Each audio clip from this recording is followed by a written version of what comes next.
La victoire de Montréal a terminé la saison régulière en beauté en s'imposant 3-2 en prolongation contre le Fleet de Boston.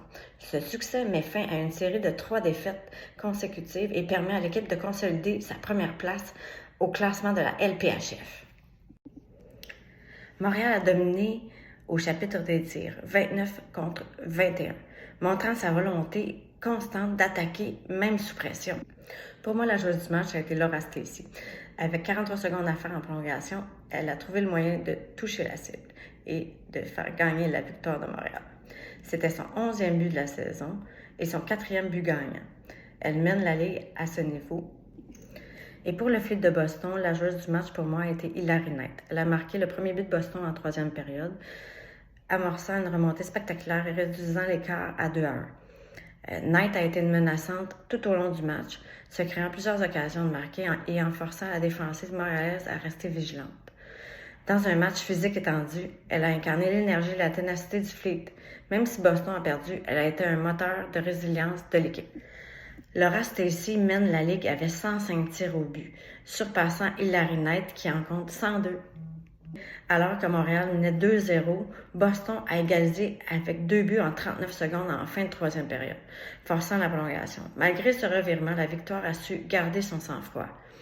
Montréal a remporté 4 des 6 matchs contre Boston cette saison, avec une moyenne de 1,25 buts alloués par match.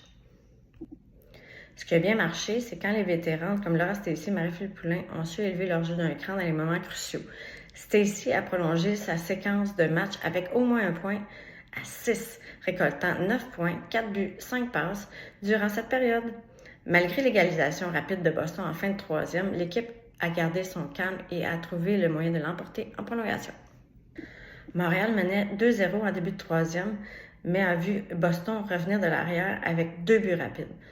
Bien que la victoire ait été assurée en prolongation, ce relâchement pourrait coûter cher contre des équipes plus opportunistes en série.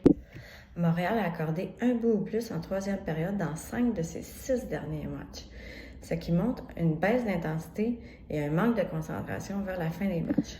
Montréal a parfois eu du mal à contenir les sorties de zone rapides de Boston, particulièrement en 2e période. Le repli défensif a manqué de synchronisation, ouvrant des brèches entre les défenseurs et les attaquants, ce qui a permis à Boston de générer des entrées de zone dangereuses et à pleine vitesse. Et vous, qu'avez-vous pensé du match? Qui a été votre joueuse du match?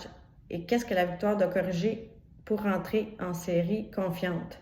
Répondez-moi en commentaire. N'oubliez pas de vous abonner à ma chaîne YouTube et à bientôt.